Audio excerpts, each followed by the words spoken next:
ઓમ શ્રી ગણેશાય નમઃ. જય શ્રી કૃષ્ણ મિત્રો. શિવ પુરાણમાં વર્ણન થયેલી સોમવારની આ અત્યંત પાવન પવિત્ર પૌરાણિક કથા મિત્રો આપણે સાંભળીશું. મૃત્યુંજયાય રુદ્રાય નીલકંઠાય સંભવે અમૃતેશાય સર્વાય મહાદેવાય ધીમહે. પ્રિય ભક્તો, આજે આપણે સાંભળીશું દુઃખ દરિદ્રનો નાશ કરનારી ભોળાનાથની કથા. આ કથા શિવપુરાણમાં વર્ણન થયેલી છે. શિવપુરાણમાં કહેવાયું છે, જે પણ ભક્તો આ કથાને શાંત ચિત્તથી શાંત મનથી ભક્તિભાવપૂર્વક સાંભળશે તો તેની જન્મો જન્મોની દરિદ્રતા સમાપ્ત થઈ જશે. દરિદ્ર વ્યક્તિ ધનવાન બની જશે. રોગી બીમાર રોગથી મુક્ત થશે અને ભાગ્યના દ્વાર ખુલશે. શિવલિંગ પર જળ ચડાવવાથી કયા ફળની પ્રાપ્તિ થાય છે એ શિવજી માતા પાર્વતીની કલ્યાણ કરી આ કથા છે. જો તમે આ કથા પૂરી અંત સુધી સાંભળી લીધી તો સાચું માનો કે તમારી બધી પરેશાનીનો હળ મળી થઈ જશે અને ભગવાનના પ્રત્યે શ્રદ્ધા અને ભક્તિ 100 ગણી વધી જશે. તો આ કથાને પૂરા મનથી, ખુશ મનથી, પ્રસન્ન મનથી સાંભળજો અને બીજાને પણ સંભળાવજો, જેથી તમને આ કથાનો પૂરેપૂરો લાભ મળે. અને જો મિત્રો ભગવાનની કથા અધૂરી સાંભળીએ તો ભગવાનનું અપમાન થાય છે.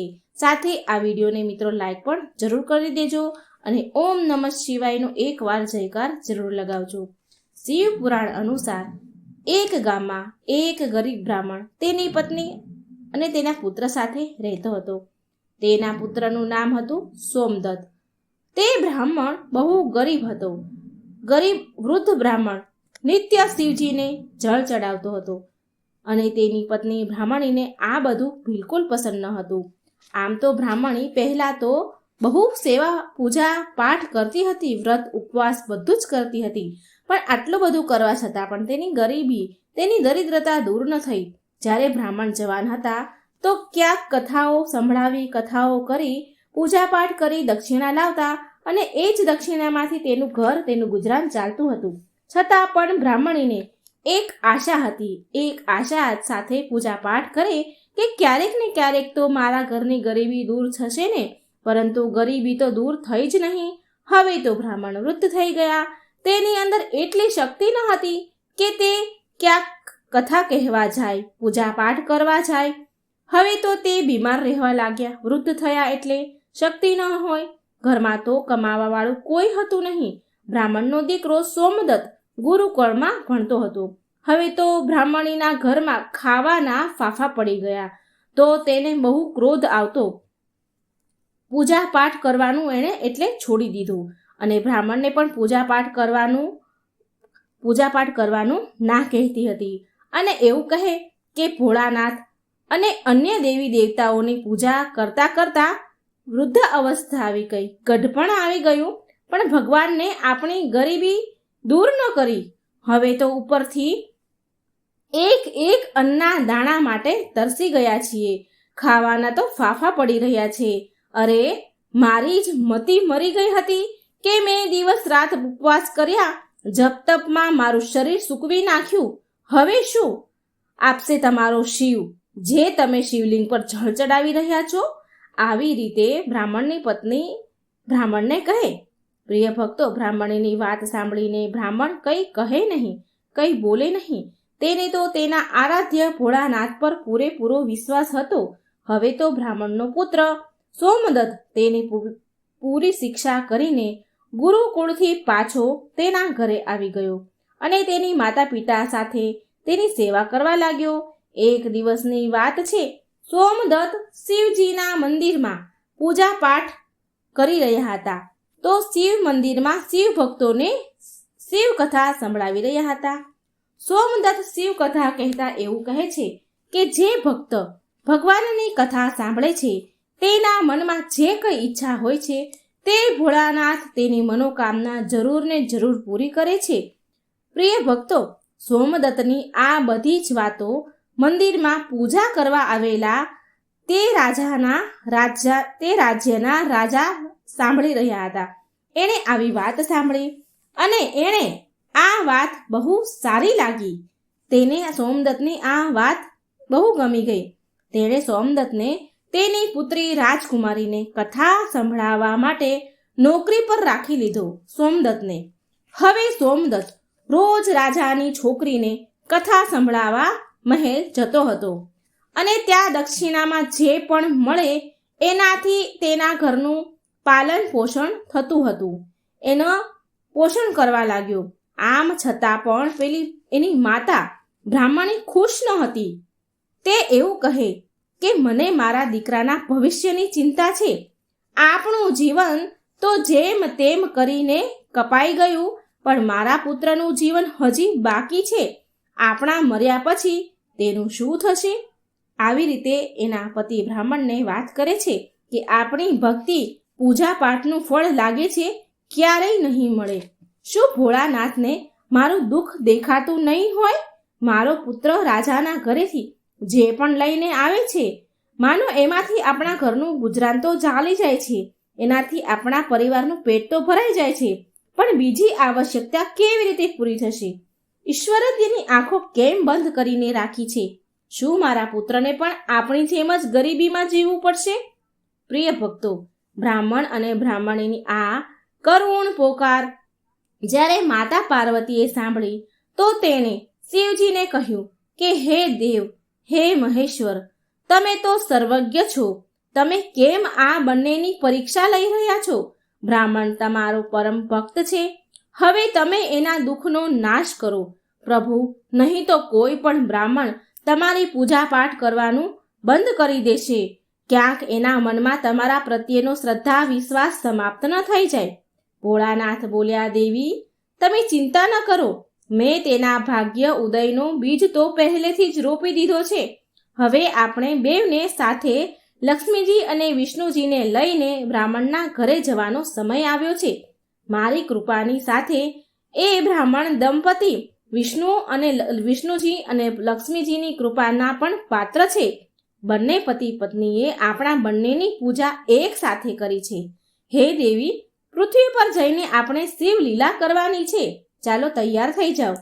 હવે શિવજી પાર્વતી સાથે નંદી પર સવાર થઈને વૈકુંઠ લોકમાં ગયા, જ્યાં ધ્યાનનિધિ દયાનિધિ ભગવાન વિષ્ણુ શેષનાગની સૈયા પર બિરાજમાન હતા. માતા લક્ષ્મી તેના પગ દબાવી રહ્યા હતા. ત્યારે શિવજીએ વિષ્ણુ ભગવાનને પૃથ્વી પર જવા કહ્યું તો વિષ્ણુ ભગવાન બોલ્યા, હે દેવી લક્ષ્મી, ચાલો આપણા ભક્તના ઘરે જવાનો સમય આવી ગયો છે. હવે ચારેય દેવી દેવતા સાધુના વેશ ધારણ કરીને પૃથ્વી લોક પર બ્રાહ્મણના ઘરે પહોંચી ગયા અને અલખ જગાવી અને બોલ્યા, અલખ નિરંજન, અલખ નિરંજન. ઘરમાંથી વૃદ્ધ બ્રાહ્મણ બહાર નીકળ્યા અને એણે પ્રણામ કર્યા એ સાધુને. તો એ સાધુ વેશધારી ભગવાન શિવ અને ભગવાન વિષ્ણુ બોલ્યા, અમે રાત્રિ તમારા ઘરે વિશ્રામ કરીશું. આ સાંભળી બ્રાહ્મણ પુત્ર સોમદત્તે અતિથિ દેવો ભવ ઉચ્ચારણ કર્યું અને કહે છે કે મહારાજ, મારા ઘરે દક્ષિણામાં મળેલા મને દાળ ભાત વગેરેથી અમારા ભોજનની પૂર્તિ થાય છે, માટે હું એક સમયના ભોજનની વ્યવસ્થા તમારા માટે કરી શકું છું. તો સાધુઓએ એને એક વાસણ આપીને કહ્યું કે એ દાળ ભાત આ વાસણમાં બનાવો તો આપણા બધાનું 2 સમયનું ભોજન બની જશે. આ પ્રકારે એ વાસણમાં ભોજન બનાવવાથી બંને સમયના ભોજનની પૂર્તિ થઈ જતી હતી. બીજા દિવસે પ્રાતઃકાળે સવારે સોમદત્ત જવા લાગ્યો તો સાધુ રૂપી ભગવાન શિવ પૂછે છે, હે પુત્ર, તું ક્યાં જઈ રહ્યો છે? એટલે એણે કહ્યું, સોમદત્ત કહે છે કે સાધુ મહારાજ, હું રાજાની પુત્રીને રાજકુમારીને કથા સંભળાવવા જઈ રહ્યો છું. તો સાધુ બોલ્યા કે તું કથા સંભળાવ્યા બાદ રાજાની પુત્રી રાજકુમારીને એવું પૂછજે કે તું કઈ આશાની પૂર્તિ માટે આ કથા સાંભળી રહી છે. હવે સોમદત્ત રાજકુમારીને કથા સંભળાવ્યા પછી એ પ્રશ્ન પૂછે છે કે તમે કઈ અભિલાષાની પૂર્તિ માટે કથા સાંભળો છો? તો રાજકુમારી રાજાની છોકરી બોલી કે હું એ અભિલાષાથી કથા સાંભળું છું કે મને એવો વર મળે જેની ચર્ચા બધાની જીભ પર હોય, જેના માથે સૂર્ય ચંદ્રનો પ્રકાશ હોય, શોભી રહ્યા હોય તથા એ ભાગ્યનો એવો ધનવાન હોય કે એના ચરણમાં લક્ષ્મીજી વસેલી હોય અને જાન લઈને આવે ત્યારે અત્યાર સુધી કોઈ જે જાન લઈને ન આવ્યું હોય એવી જાન લઈને આવે. તો પ્રિય ભક્તો, હવે સોમદત્ત પાછા ઘરે આવીને રાજકુમારીની બધી જ વાત એ સાધુને કહે છે. હવે જુઓ, બીજા દિવસે જ્યારે એ પ્રાતઃકાળે સોમદત્ત સવારે ફરી કથા સંભળાવવા માટે જાય છે તો સાધુ બોલ્યા, ભગવાનના વેશમાં આવેલા સાધુ બોલ્યા, બેટા, આજે ફરી એ જ પ્રશ્ન રાજકુમારીને પૂછજે અને જે ફરી કાલ વાળો જવાબ તને આપે તો એવું કહેજે કે જેવો પતિ તને જોઈએ છે એવો પતિ તો માત્ર હું એક જ છું, હું એક જ એવો વ્યક્તિ છું. આવું કહીને ભાગીને આવતો રહેજે. આ સાંભળી સોમદત્ત બોલ્યો, હે સાધુ મહારાજ, હું એક ગરીબ બ્રાહ્મણ. ક્યાં હું એક ગરીબ બ્રાહ્મણ જેનું ઘર એની દીધેલી દક્ષિણા ઉપર ચાલી રહ્યું છે, અને ક્યાં એ રાજકુમારની રાજાની પુત્રી રાજકુમારી. અને રાજા મને આ સાંભળીને મારા પરિવારને મૃત્યુદંડ આપીને મને મૃત્યુને ઘાટ ઉતારશે, માટે હું આવું નહીં કરું. તો સાધુ મહારાજ બોલ્યા, ઠીક છે, તો અમે હમણાં જ તને અને તારા પરિવારને તારી પરિવાર સહિત શ્રાપથી ભસ્મ કરી દઈશ. સોમદત્ત પહેલા તેની ચમત્કારથી ધરેલો હતો.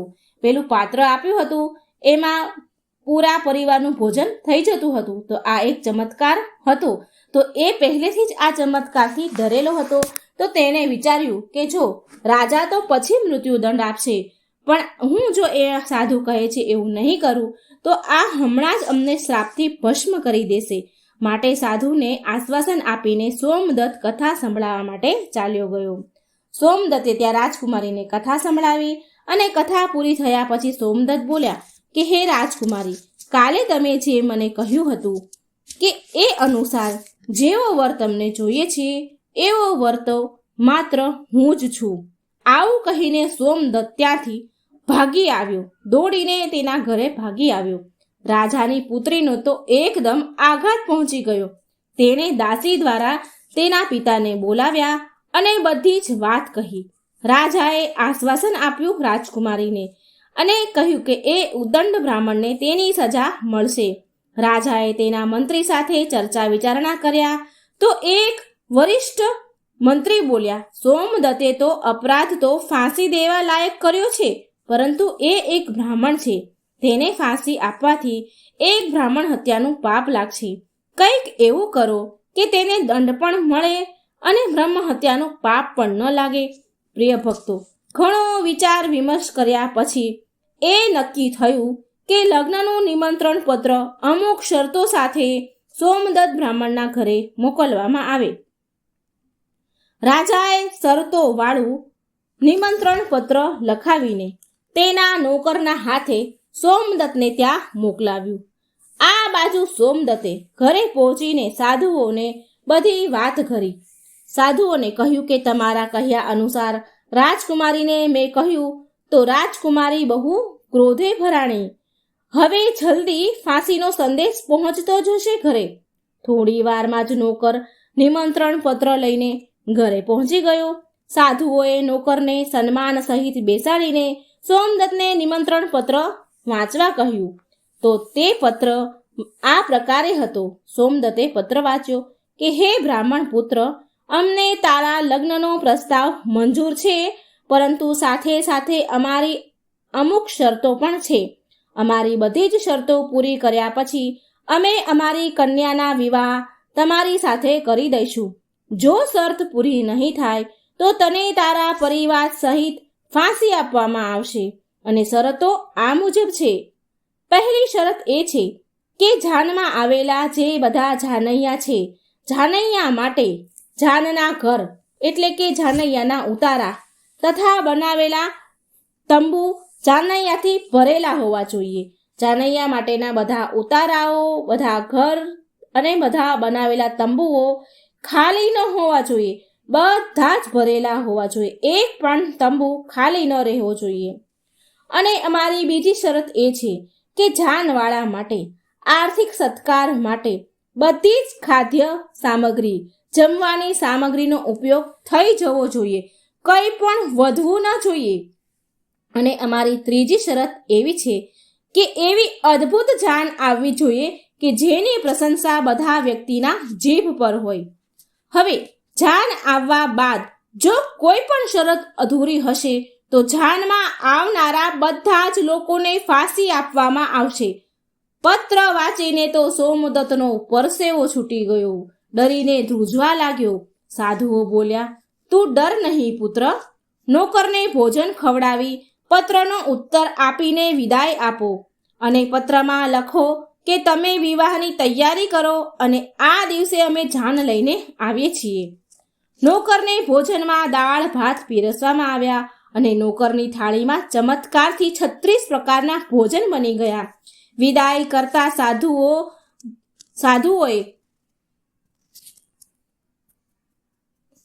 સાધુઓ જે કે ભોળાનાથ અને ભગવાન વિષ્ણુ હતા, તેણે મુઠ્ઠી ભર ધૂણીની રાખ એ નોકરને આપી એ પત્રમાં જવાબ લખીને પછી વિદાય કર્યો. બહાર નોકર આવ્યો તો જોયું કે રાખ નહીં પણ હીરા મોતી હતા. જે સાધુઓએ રાખ આપી હતી એ હીરા મોતી બની ગયા. એ તો બહુ ખુશ થઈ ગયો અને રાજા પાસે ગયો. રાજાએ સકારાત્મક જવાબ સાંભળીને એને વિચાર આવ્યો કે આ ગરીબ બ્રાહ્મણ કોના ભરોસે આવું કરી રહ્યો છે? શું કોઈ દુશ્મનનો રાજા તો નહીં હોય ને, એને સાથ નહીં આપતો હોય ને? બહુ વિચાર કર્યો અને વિચાર કર્યા પછી રાજાએ શહેરના તમામ બારાત ઘર એટલે કે જાનના જે ઉતારા હોય એ શણગાર્યા. બધા જ ઉતારા શણગારી દીધા અને અનેકો તંબુ બંધાવી દીધા. કેમ કે રાજાને એ વિશ્વાસ હતો કે વધારે જાનૈયા બારાતીઓ નહીં આવે અને તેની શરત હારી જશે. ગરીબ બ્રાહ્મણ હતો તો આટલા બધા ઉતારા અને તંબુ બાંધ્યા તો એટલા બધા તો જાનૈયા બારાતીઓએ ક્યાંથી લાવશે? એને એ વિશ્વાસે એણે બહુ અનેકો તંબુ બાંધ્યા કે એ શરત હારી જાય. હવે આ તરફ સોમદત્ત તેની જાનમાં આવવા માટે જેને પણ નોતરે એ વ્યક્તિ એને એવું કહીને ના કહી દે કે નહીં, તારો તો અંતિમ સમય આવી ગયો છે અને તારી સાથે મરવા માટે જાનમાં અમે શું કામ આવીએ? આવી વાત સાંભળી તે બહુ હેરાન હતો. લગ્નવાળા દિવસે સોમદત્તને દુઃખી જોઈ ભગવાન રૂપી સાધુ બોલ્યા, પુત્ર, આજે તો તારા વિવાહ છે અને તું આટલો દુઃખી કેમ થઈ રહ્યો છે? તૈયાર થઈ જા અને અમારી સાથે ચાલ. તું કોઈ પણ વાતની ચિંતા ન કર, અમે તારી સાથે છીએ. એટલે સોમદત્તે ભાગ્યમાં જે લખ્યું હશે એ થશે આમ વિચારીને સોમદત્ત સાધુ સાથે ચાલતો થયો. ભગવાન શિવજીએ જાનમાં આવવા માટે બધા જ દેવી દેવતાઓને મનુષ્યના રૂપમાં આમંત્રિત કર્યા તથા ભૂત પ્રેત અનેક ગણોને પણ લગ્નમાં બોલાવી લીધા. જેના કારણે સજાવેલા જાનૈયાના ઉતારા બધા જ તંબુ ભરાઈ ગયા અને ઉપરથી તેમ છતાંય અમુક જાનૈયા તંબુ વગરના જ રહી ગયા. ઉતારામાં એ બધાને જગ્યા ન મળી અને રાજા પાસે સૂચના મોકલવામાં આવી કે જાનૈયાઓ માટે ઉતારાઓ બીજા તૈયાર કરાવડાવો, બીજા તંબુઓનો પ્રબંધ કરવામાં આવે, આવી સૂચના મોકલાવી. અને આવી સૂચના મળવાથી રાજાએ વિચાર કર્યો કે ક્યાંથી આટલા જાનૈયા આવી ગયા, મારે જઈને જોવું જોઈએ. રાજા તો ઉતાવળે ત્યાં પહોંચ્યા. રાજાને આવતા જોઈને શુક્લવ ને શનિદેવને ભગવાન શિવે બાળકના રૂપમાં બનાવી દીધા. ભગવાન શિવે એમને બાળકનું રૂપ ધારણ કરાવી દીધું અને ભૂખના કારણે રડાવા લાગ્યા. ભગવાન શિવે શનિદેવને બાળકનું રૂપ બનાવ્યું. બહુ બધા લોકોને બાળકનું રૂપ બનાવડાયું અને ભૂખના કારણે રડતા હોય એવું કરવા લાગ્યા. એ બાળકો ખૂબ જોરથી રડતા હતા. રાજાએ એ બાળકોને રડતા જોઈને પૂછ્યું, એ સાધુ મહારાજને પૂછ્યું, આ બાળકો કેમ રડી રહ્યા છે? તો સાધુ બોલ્યા, સાધુ રૂપમાં શિવજી બોલ્યા, હે રાજન, આ બાળકોને બહુ ભૂખ લાગી છે. રાજાએ એ બાળકોને ખાવા માટે મોકલી દીધા. જ્યાં રસોઈ તૈયાર કરવામાં આવી હતી આટલા બધા વિશાળ જાનૈયાઓ માટે. થોડા સમય પછી રાજાના કર્મચારીઓ રાજા પાસે આવ્યા અને કહે છે કે એ 2 બાળકો તો બધું જ ભોજન ખાઈ ગયા અને હજી પણ ભૂખ ભૂખ કરતા કરતા બૂમો પાડી રહ્યા છે, રડી રહ્યા છે. કેટલું બધું ભોજન બનાવવામાં આવ્યું હતું, એ બધું જ ભોજન આ 2 બાળકો જ ખાઈ ગયા છે. આ સાંભળીને રાજા તો થોડી વાર હેરાન થઈ ગયો, બહુ આશ્ચર્યમાં પડી ગયો અને હવે બધું ભોજન ખાઈ ગયા. આટલું બધું ભોજન એક સાથે તૈયાર કેવી રીતે થાય? તો એ રાજા ચિંતામાં પડી ગયો. હવે તેનો ઘમંડ એનો તૂટ્યો. તેણે તેનો ઘમંડ ત્યાગીને સાધુ સામે નત મસ્તક નમાવી કહ્યું, હે મહારાજ, હે સાધુ મહારાજ, હવે મારી લાજ, મારી આબરૂ તમારા હાથમાં છે. સાધુ રૂપી ભગવાન બોલ્યા, કઈ વાંધો નહીં, બધું જ બરાબર થઈ જશે. તું ઘરે જઈને જાનના આગમનની, જાનના સ્વાગતની તૈયારી કર. રાજાએ શહેરને બહુ સુંદર રીતે શણગાર્યું. બધી જ જગ્યાએ ફૂલો, ઝાલરોથી આખું શહેર એક દુલ્હનની જેમ શણગારી દીધું. સોમદત્ત પણ વરરાજાના વસ્ત્રમાં એક રાજકુમારની જેમ સુંદર દેખાઈ રહ્યો હતો. સાંજનો સમય થયો. સાંજના સમયે તેને એક સુંદર રથમાં બેસાડવામાં આવ્યો. રથની આગળ અનેક પ્રકારના બેન્ડ બાજાવાળા, નગારાવાળા નાચતા ગાતા હતા. વરરાજાના મસ્તકને ચંદ્ર અને સૂર્ય ભાતી સજાવ્યું. જાનૈયાઓ હાથમાં મુદ્રાઓ લઈને એકબીજા પર આમ તેમ ઉડાડી રહ્યા હતા. ખૂબ પૈસા, ખૂબ મુદ્રાઓ, સોનાની મુદ્રાઓ ઉડાડતા હતા. જાનનું આવું અદ્ભુત દ્રશ્ય જોઈને લોકો આપસમાં એકબીજા સાથે વાતો કરવા લાગ્યા. આ બ્રાહ્મણના ભાગ્ય તો જુઓ, આના મસ્તક પર ચાંદ, સૂરજ અને ચારે તરફ લક્ષ્મી ઉડાડવામાં આવી રહી છે. માનો કે કોઈ મોટા રાજાની જાન નીકળી હોય. આવી જાન તો અમે અમારા જીવનમાં ક્યારેય નથી જોઈ અને ના તો આગળ જોવાની ઉમ્મીદ છે કે આવી જાન જોવા મળશે. આ ભાગ્યનો બહુ મોટો ધનવાન છે. પ્રજાની આવી વાત સાંભળી માતા પાર્વતીજી શિવજીને કહે છે, હે સ્વામી, તમે જેના પર કૃપા કરો છો એના માટે તો અન્નધનના ભંડાર ખોલી દો છો. ભગવાન ભોળાનાથે કહ્યું, હે પાર્વતી, જે ભક્ત મારી પૂજા શ્રદ્ધા ભક્તિથી કરે છે, હું એને એની પૂજાનું ફળ જરૂર આપું છું. અને દુઃખ ત્યાં સુધી તેને વેઠવું પડે છે, દુઃખ ત્યાં સુધી સહન કરવું પડે છે જ્યાં સુધી તેના પાપ કર્મ પૂરા ન થઈ જાય. પુણ્ય કર્મ જેવા ઉદય થાય છે એવા જ તેના ભાગ્યના દરવાજા ખુલી જાય છે. અને જે ભક્ત ભગવાનની કથા સાંભળે છે તેને પણ રાજકુમારીની જેમ ફળ મળે છે. રાજકુમારીએ રોજ ભગવાનની કથા સાંભળી અને તેના મનમાં જે કામના કરી હતી, એને જે ઈચ્છ્યું હતું એ બધું જ એને મળ્યું. આ તો ભોળાનાથ, મા પાર્વતી, ભગવાન વિષ્ણુ અને મા લક્ષ્મીનો મહિમા હતો, જેના કારણે બ્રાહ્મણ ધનવાન થયો. મિત્રો, એની ઝૂંપડી પણ મહેલ જેવી સુંદર બની ગઈ. તેના ઘરમાં નોકર, ચાકર, અન્નધનની કમી ન રહી. અપાર ધન દોલતથી ભરેલું ઘર થઈ ગયું. અને બ્રાહ્મણીએ પણ ભગવાનની પૂજા અર્ચના શરૂ કરી દીધી અને ખૂબ દાન દક્ષિણા આપવાની શરૂ કરી દીધી. અને સોમદત્ત અને રાજકુમારીના વિવાહ થઈ ગયા અને સુખ શાંતિથી રહેવા લાગ્યા અને રોજ ભગવાનની કથા સાંભળવા લાગ્યા. એકવાર પ્રેમથી બોલો, લક્ષ્મી નારાયણ ભગવાનની જય. પાર્વતી પતિ હર હર હર મહાદેવ. મિત્રો, જો મારી વાર્તા સારી લાગે તો વિડીયોને લાઈક કરજો, શેર કરજો. મારી ચેનલમાં નવા હોય તો સબસ્ક્રાઈબ જરૂર કરજો અને કમેન્ટ બોક્સમાં ભગવાનનું નામ પણ જરૂર લખજો. જય ભોળાનાથ. મહાદેવના 19 અવતારની કથા જે શિવ પુરાણમાં વર્ણન થયેલ છે. તો આ કથાને મિત્રો પૂરા ધ્યાનથી, પૂરા મનથી, શ્રદ્ધાથી, હૃદયથી સાંભળજો. ઓમ નમઃ શિવાય. હર હર મહાદેવ. આજે આપણે ભગવાન શિવના 19 અવતારની કથા સાંભળીએ છીએ. લગભગ ઘણા લોકોને આ અવતારની કથા વિશે નહીં ખબર હોય, નહીં જાણતા હોય, તો નથી જાણતા તો એ આ વાર્તા જરૂર સાંભળે અને બીજાને પણ શેર કરે, અને જાણતા પણ હોય છતાં પણ આ વાર્તાને જરૂર સાંભળજો અને આ વિડીયો, આ વાર્તા બીજાને શેર કરજો. કારણ કે ભગવાનની કથાઓ જેટલા લોકો સાંભળે છે આપણા માધ્યમથી, એટલું બમણું પુણ્ય આપણને મળે છે, પુણ્ય મળે છે. કથા સાંભળવાથી મન પવિત્ર અને શાંત તો થાય જ છે, અને સાથે ઉપરાંત ભગવાનની કૃપા પણ વરસે છે, અંતે ભગવાનનું શરણું મળે છે અને શ્રદ્ધા ભક્તિ ભાવ વધે છે. માટે પૂરા મનથી, હૃદયથી, શ્રદ્ધાથી આ વાર્તા સાંભળજો. અને આ ચેનલમાં જો તમે નવા છો મારા દર્શક મિત્રો, તો વિનંતી છે કે આ ચેનલને સબસ્ક્રાઈબ જરૂર કરી દેજો, વિડીયો લાઈક અને શેર પણ જરૂર કરજો. ઓમ નમઃ શિવાય. આદિ અનાદિ અનંત શિવ છે, ઋષિ વૈરાગી સંત શિવ છે. શિવજીએ બ્રહ્માંડ રચાવ્યું, શિવજી જ જાણે શિવની માયા. ઓમ ગંગ ગણપતે નમઃ.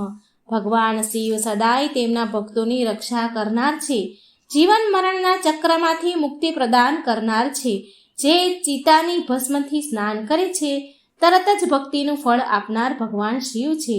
જે દુષ્ટો અને દુરાચારીઓના કાળ છે, તેવા કૃપા વરસાવનાર દેવોના દેવ મહાદેવની અમૃતરૂપી કથા આપણે આજે રસપાન કરીશું. ભગવાન શિવ દેવોના દેવ કહેવાય છે, દેવોના દેવ મહાદેવ કહેવાય છે. તેમને મહાદેવની સંજ્ઞા આપવામાં આવી છે.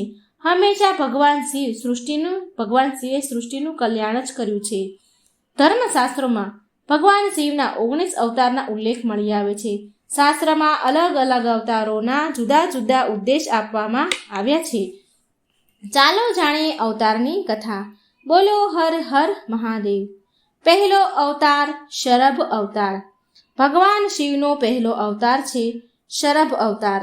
આ અવતાર ભગવાન શંકરનું અડધું સ્વરૂપ મૃગ એટલે કે હરણ અને શરભ પક્ષી, જેને પુરાણોમાં 8 પગવાળું પ્રાણી બતાવવામાં આવ્યું છે, જે સિંહની જેમ શક્તિશાળી હતું.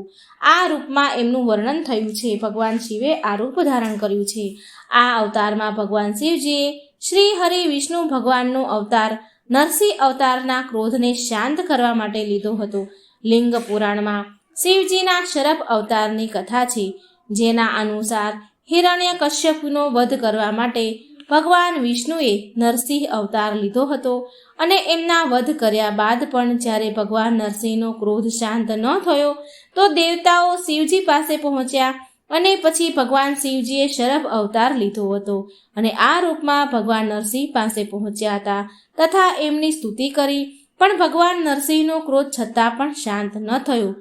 પછી ભગવાન શિવે આ જોઈ શરભરૂપી ભગવાન શિવજીએ એમની પૂંછડીમાં નરસિંહ ભગવાનને લપેટી લીધા અને ઉડી ગયા.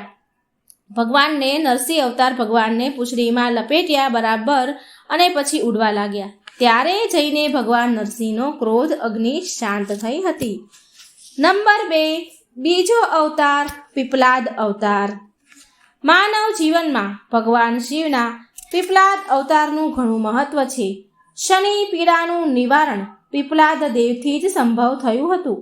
કથા એમ છે કે પીપલાદ મુનિએ દેવતાઓને પૂછ્યું કે શું કારણ છે કે મારા પિતા દધીચી મારા જન્મ પૂર્વ પહેલાં જ મને છોડીને ચાલ્યા ગયા.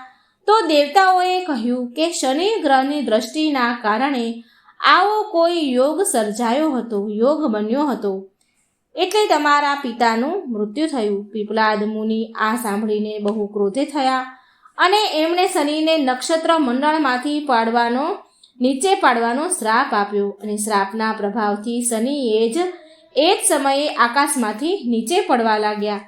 દેવતાઓની પ્રાર્થના કરવાથી પીપલાદ મુનિએ શનિદેવને માફ કરી દીધા કે શનિ જન્મથી લઈને 16 વર્ષની આયુ સુધી કોઈ પણ વ્યક્તિને કષ્ટ નહીં આપે. બસ ત્યારથી જ પીપલાદ મુનિનું સ્મરણ કરવા માત્રથી શનિની પીડા કષ્ટ દૂર થઈ જાય છે. શિવ પુરાણ અનુસાર સ્વયં બ્રહ્માજીએ જ આ અવતારનું નામકરણ કર્યું હતું અને આનું વર્ણન 24મો ભાગ અને 28મા અધ્યાયમાં મળી આવે છે. ત્રીજો અવતાર નંદી અવતાર. ભગવાન શંકર બધા જ જીવોનું પ્રતિનિધિત્વ કરે છે અને તેમનો નંદીશ્વર અવતાર પણ આ વાતનું અનુસરણ કરતા બધા જ જીવોમાં પ્રેમનો સંદેશ આપે છે. નંદી બળદ કર્મનું પ્રતીક છે, જેનો અર્થ એવો થાય છે કે કર્મ જીવનનો મૂળ મંત્ર છે. અને આ અવતારની કથા આ પ્રમાણે છે. શિલાદ મુનિ બ્રહ્મચારી હતા. તેમનો વંશને સમાપ્ત થતા જોઈ તેમના પિતૃઓએ શિલાદને સંતાન ઉત્પન્ન કરવાનું કહ્યું. શિલાદે આયોજન અને મૃત્યુહીન સંતાનની કામનાથી ભગવાન શિવની તપસ્યા કરી. ત્યારે ભગવાન શંકરે સ્વયં શિલાદને ત્યાં પુત્ર રૂપે જન્મ લેવાનું વરદાન આપ્યું. થોડા સમય પછી જ્યારે શિલાદ જમીન ખેડવા ગયેલા તો શિલાદને ધરતીમાંથી ઉત્પન્ન એક બળદ મળ્યું. જ્યારે શિલાદ જમીન ખેડતા હતા ત્યારે ધરતીમાંથી ઉત્પન્ન થયેલો એક બાળક મળ્યો. શિલાદે એનું નામ નંદી રાખ્યું. ભગવાન શંકરે નંદીને એમનો ગણાધ્યક્ષ બનાવ્યા અને આવી રીતે નંદી નંદેશ્વર થઈ ગયા. અને મરુતોની પુત્રી શ્રુયાંશાની સાથે નંદીના વિવાહ કરવામાં આવ્યા હતા. ભગવાન શિવનો ચોથો અવતાર ભૈરવ અવતાર. શિવ પુરાણમાં ભૈરવને પરમાત્મા શિવનો પૂર્ણ અવતાર બતાવવામાં આવ્યો છે. એકવાર ભગવાન શિવની માયાથી પ્રભાવિત થઈને બ્રહ્મા અને વિષ્ણુ પોતાને શ્રેષ્ઠ માનવા લાગ્યા હતા. અને ત્યારે ત્યાં એક તેજ પુંજના મધ્યે એક પુરુષ આકૃતિ દેખાઈ.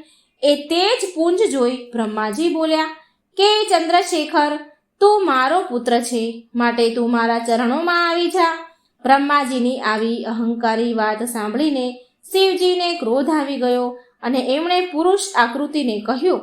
બ્રહ્માજીએ એવું પણ કહ્યું કે કાળની ભાતિ સુશોભિત થવાના કારણે તમે સાક્ષાત કાળરાજ છો, ભીષણ હોવાથી ભૈરવ છો. ભગવાન શંકરે આ વરદાનને પ્રાપ્ત કરીને કાળ ભૈરવનું રૂપ ધર્યું અને કાળ ભૈરવે એમની આંગળીના નખથી બ્રહ્માજીના 5મા મસ્તકને કાપી નાખ્યું. કેમ કે બ્રહ્માજીને અહંકાર આવી ગયો હતો કે હું સૌથી મોટો છું. એટલે ભૈરવે એમની આંગળીથી બ્રહ્માજીનું 5મું મસ્તક કાપી નાખ્યું. બ્રહ્માજીનું માથું કાપવાના કારણે ભૈરવ બ્રહ્મ હત્યાના દોષી થઈ ગયા. કાશીમાં ભૈરવને બ્રહ્મ હત્યાના પાપથી મુક્તિ મળી. કાશીવાસીઓ માટે ભૈરવ દેવની ભક્તિ અનિવાર્ય બતાવવામાં આવી છે. ભગવાન શિવનો 5મો અવતાર અશ્વત્થામા અવતાર.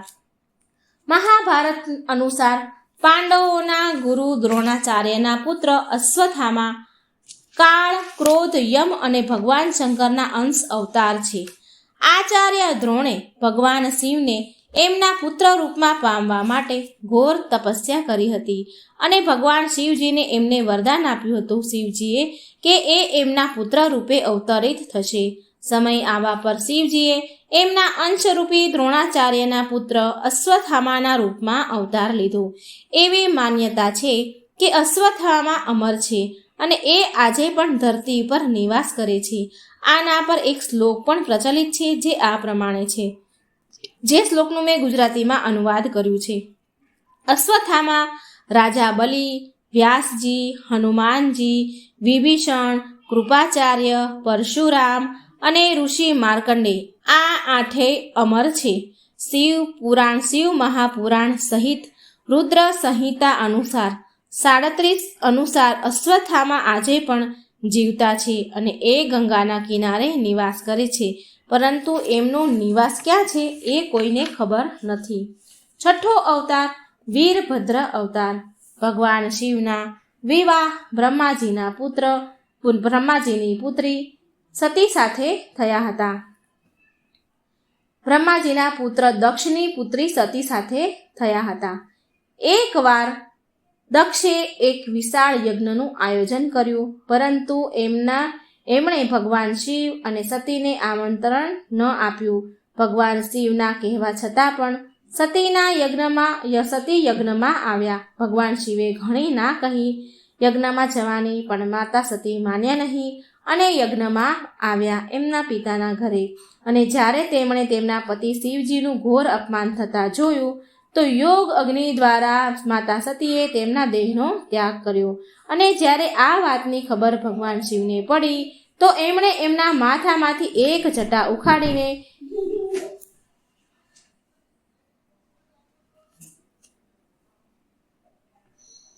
પહાડ ઉપર ફેંકી અને એ જટામાંથી મહાભયંકર વીરભદ્ર પ્રગટ થયા.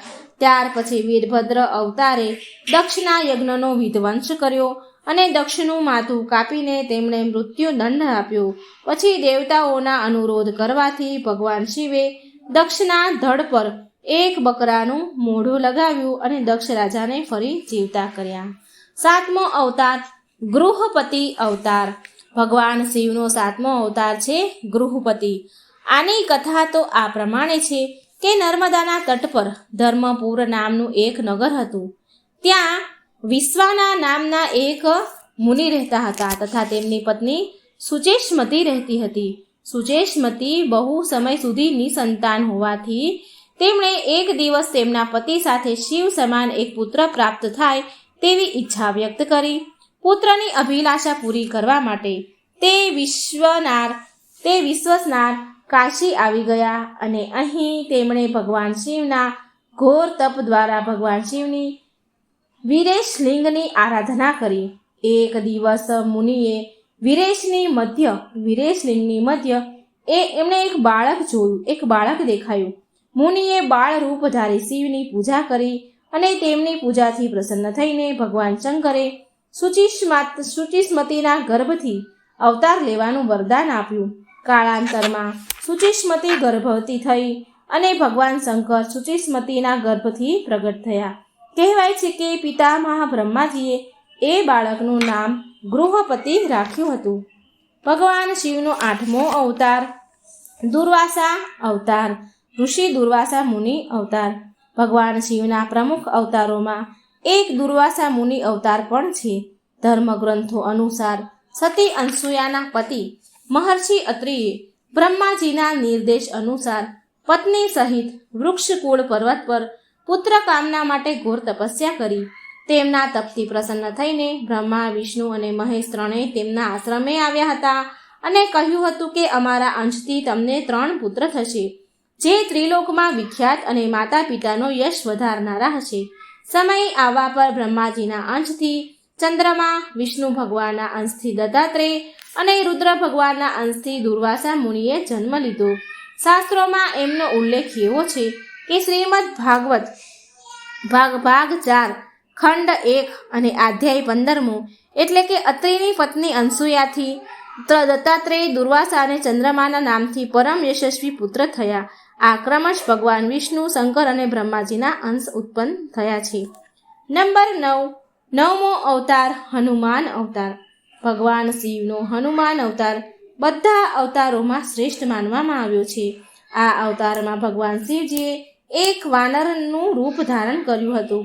શિવ પુરાણ અનુસાર દેવતાઓ અને દાનવોમાં અમૃત વહેંચતા ભગવાન શિવના મોહિની સ્વરૂપને જોઈને ભગવાન વિષ્ણુનું મોહિની સ્વરૂપ જોવે છે.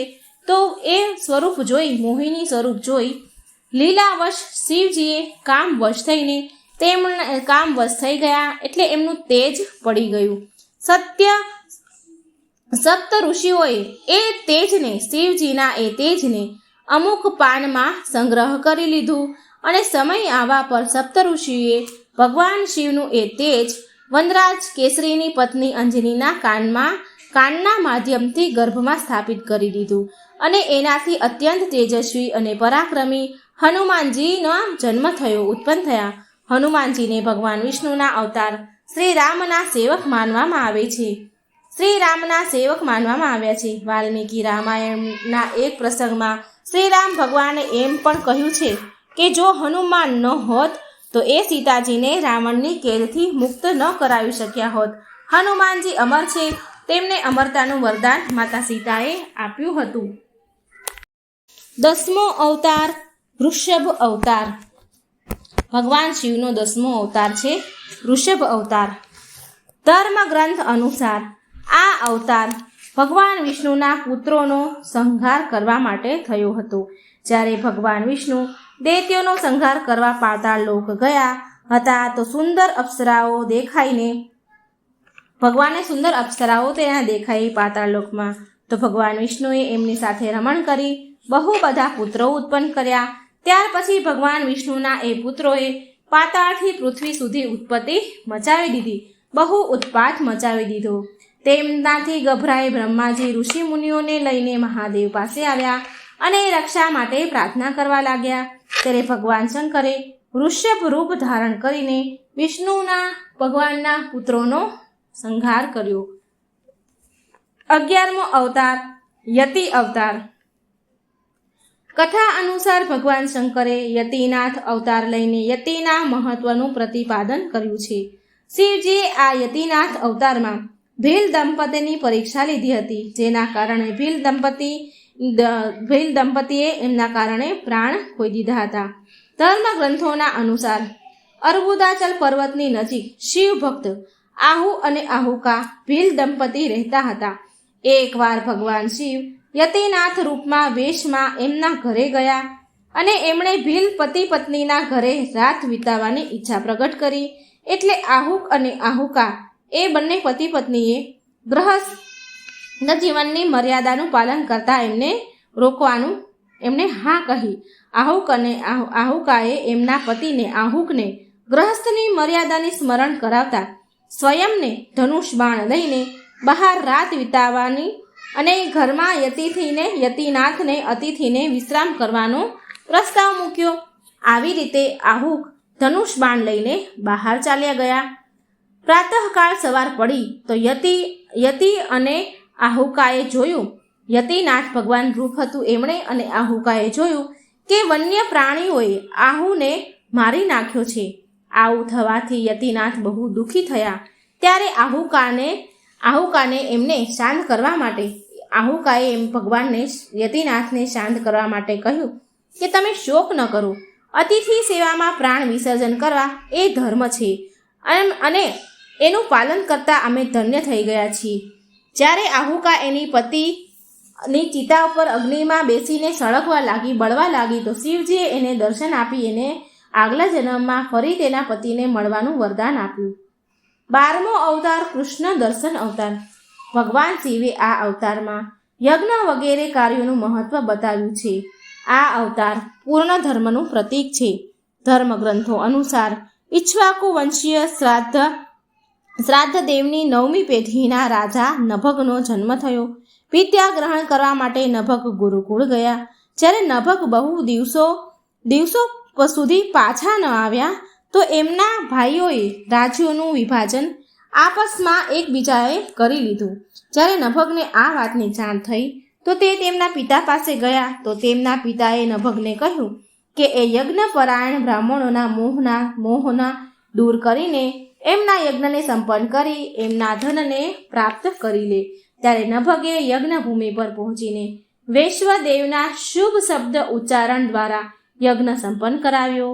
અહંકારી બ્રાહ્મણોએ યજ્ઞ અવશેષ પોતાનું ધન નભગને દઈને સ્વર્ગમાં ચાલ્યા ગયા અને એ જ સમયે મહાદેવ કૃષ્ણ દર્શન રૂપમાં ત્યાં પ્રગટ થયા અને બોલ્યા કે યજ્ઞ અવશેષ ધન પર તો માત્ર મારો જ અધિકાર છે, ધન પર તેમનો અધિકાર છે, આવું કહ્યું. એટલે નભગ અને કૃષ્ણરૂપ શિવજી વચ્ચે વિવાદ થયો અને વિવાદ થયા પર કૃષ્ણ દર્શન રૂપધારી મહાદેવ તેમને એમના પિતા પાસે નિર્ણય કરવાનું કહે છે. નભગના પૂછવા પર તેમના પિતા શ્રાદ્ધ દેવે કહ્યું કે એ પુરુષ શંકર ભગવાન છે, આ યજ્ઞની અવશેષ વસ્તુ તેમની છે.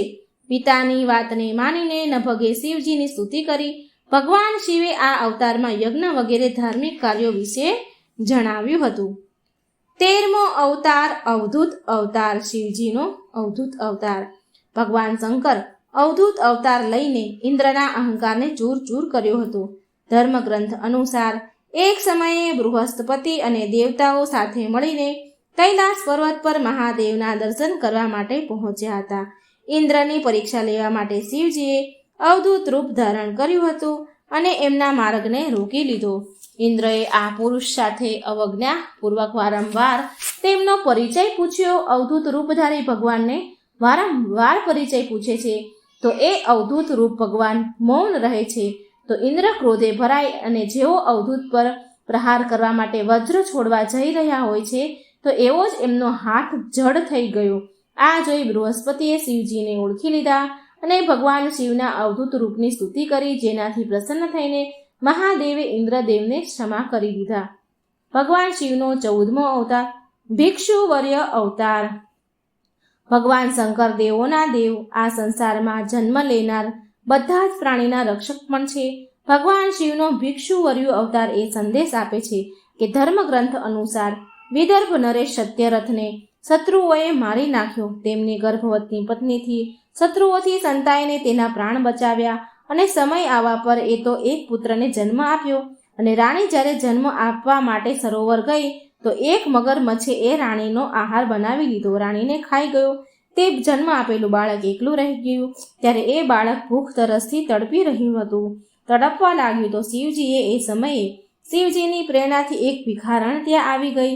ત્યારે શિવજીએ એક ભિક્ષુકનું રૂપ ધારણ કરીને તે ભિખારણને બાળકનો પરિચય આપ્યો અને એના પાલન પોષણના નિર્દેશ આપ્યો. એ ભિખારણને ભિક્ષુક રૂપમાં એવું પણ કહ્યું ભગવાને કે આ બાળક વિદર્ભ નરેશ સત્યરથનો પુત્ર છે. આ બધું કહીને ભિક્ષુક રૂપધારી શિવજીએ એ ભિખારણને તેમનું અસલ રૂપમાં તેને દર્શન આપ્યા. શિવજીના આદેશ અનુસાર એ ભિખારણે એ બાળકનું પાલન પોષણ કર્યું અને મોટો થઈને એ બાળક શિવજીની કૃપાથી દુશ્મનને હરાવીને તેનું રાજ્ય એણે પાછું મેળવી લીધું. 15મો અવતાર સુરેશ્વર અવતાર. શિવજીનો સુરેશ્વર અવતાર. ભગવાન શંકરનો સુરેશ્વર અવતાર ભક્તના પ્રત્યે એમની પ્રેમ ભાવનાને પ્રદર્શિત કરે છે. આ અવતારમાં ભગવાન શંકરે એક નાના એવા બાળકની ભક્તિથી પ્રસન્ન થઈને એમની પરમ ભક્તિ અને અમર પદનું પ્રદાન કર્યું. ધર્મગ્રંથો અનુસાર વ્યગ્રપાતનો પુત્ર ઉપમન્યુ તેના મામાના ઘરે રહેતો હતો. ત્યાં એ મોટો થઈ રહ્યો હતો અને એ સદાય દૂધની ઈચ્છાથી વ્યાકુળ રહેતો હતો. એને દૂધ બહુ ભાવતું હતું. તેની માતા ખૂબ ગરીબ હતી. એને દૂધ પીવડાવી શકે એમ હતી નહીં. માટે તેની માતાએ દૂધની ઈચ્છા પૂરી કરવા માટે મહાદેવની ચરણમાં જવાનું કહ્યું. એટલે ઉપમન્યુ વનમાં જઈને ઓમ નમઃ શિવાયના મંત્રનો જપ કરવા લાગ્યો. ત્યાર પછી ભગવાન શિવ સુરેશ્વરનું રૂપ ધારણ કરી તેની સામે પ્રગટ થયા અને એ શિવજીની અનેક પ્રકારની નિંદા કરવા લાગ્યા. જેનાથી ઉપમન્યુ ક્રોધે ભરાઈને સુરેશ્વરને મારવા માટે ઊભો થાય છે. તો ઉપમન્યુની અંદર દ્રઢ શક્તિ, અટલ ભક્તિ, અટલ શ્રદ્ધા ભગવાન પ્રત્યેની જોઈને, શ્રદ્ધા વિશ્વાસ જોઈને મહાદેવે તેને ઉપમન્યુને દર્શન કરાવ્યા અને ક્ષીરસાગર સમાન એક ક્યારેય નાશ ન પામે એવો અનશ્વર સાગર પ્રદાન કર્યો.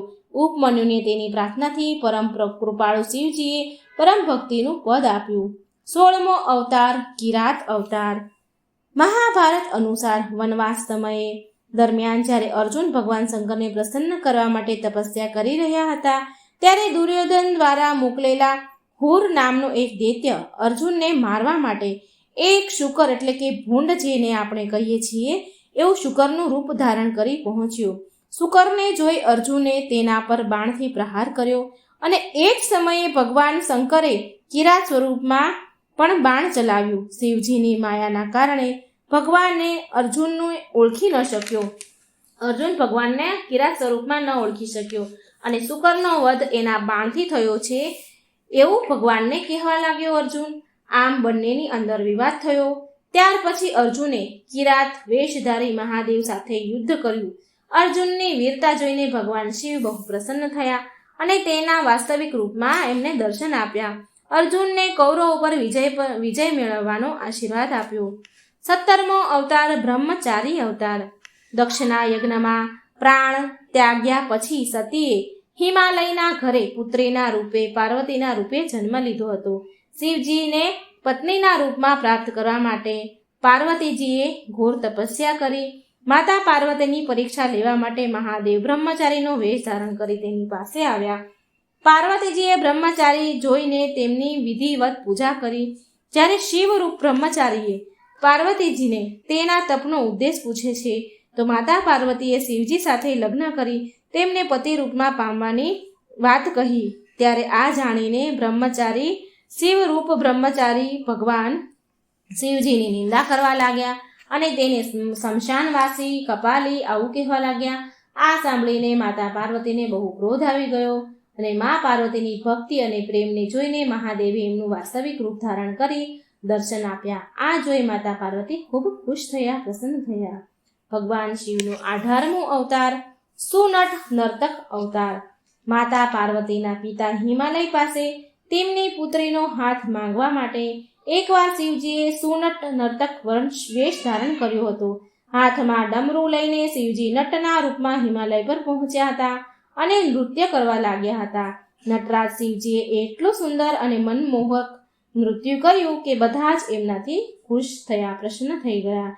જ્યારે હિમાલયે જ્યારે નટરાજને ભિક્ષા માંગવાનું કહ્યું તો નટરાજ ભગવાન શિવે ભિક્ષામાં પાર્વતીજીને માંગી લીધા. આથી હિમાલયને બહુ ક્રોધ આવી ગયો અને થોડીવાર પછી નટરાજ વેશધારી શિવજી માતા પાર્વતીને તેમનું અસલ રૂપ દેખાડીને ત્યાંથી ચાલ્યા ગયા.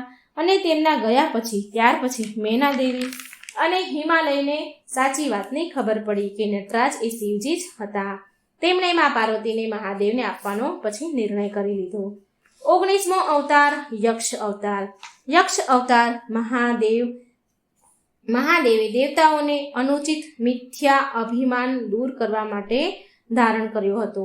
દેવતા અને અસુરો દ્વારા કરવામાં આવેલ સમુદ્ર મંથન દરમિયાન જ્યારે ભયંકર વિષ નીકળ્યું તો ભગવાન શિવે એ વિષ ગ્રહણ કર્યું, તેમના કંઠમાં રોકી લીધું અને પછી અમૃત કળશ નીકળ્યો. અમૃત પાન કરવાથી બધા જ દેવતા અમર થઈ ગયા અને સાથે અભિમાન પણ બહુ આવી ગયો અને એ સૌથી વધારે બળશાળી છે એવું માનવા લાગ્યા. દેવતાના આ અભિમાનને તોડવા માટે મહાદેવે યક્ષનું રૂપ ધારણ કર્યું અને દેવતાઓ આગળ એક તણખલું ઘાસનું મૂક્યું અને એ તણખલાને કાપવા માટે, સળગાવવા માટે કે ઉડાડવા માટે કહ્યું. આમ પૂરેપૂરી શક્તિ બધા દેવતાઓએ લગાવી, દાનવોએ દૈત્યોએ લગાવી, પણ છતાં એ ઘાસના તણખલાને કોઈ હલાવી પણ શક્યું નહીં. ન કોઈ બાળી શક્યું, ન કોઈ ઉડાવી શક્યું, ન કોઈ ઉઠાવી શક્યું. ત્યારે આકાશવાણી થઈ કે આ યક્ષ બધા જ કર્મોના વિનાશક શંકર ભગવાન છે. ત્યાર પછી બધા જ દેવતાઓએ ભગવાન શિવની સ્તુતિ કરી અને એમની અપરાધ માટે ક્ષમા માંગી. તો મિત્રો, આ હતી ભગવાન શંકરના 19 અવતારની કથા. શિવ પુરાણમાં, લિંગ પુરાણમાં પણ વર્ણવેલ થયેલ છે. મિત્રો, આ પવિત્ર વિડીયો ભગવાન શિવના 19 અવતારનો વિડીયો વાર્તા જો તમને સારી લાગે તો વિડીયોને લાઇક અને શેર કરવાનું ભૂલતા નહીં. જય શ્રી કૃષ્ણ. રાધે રાધે. Thank you.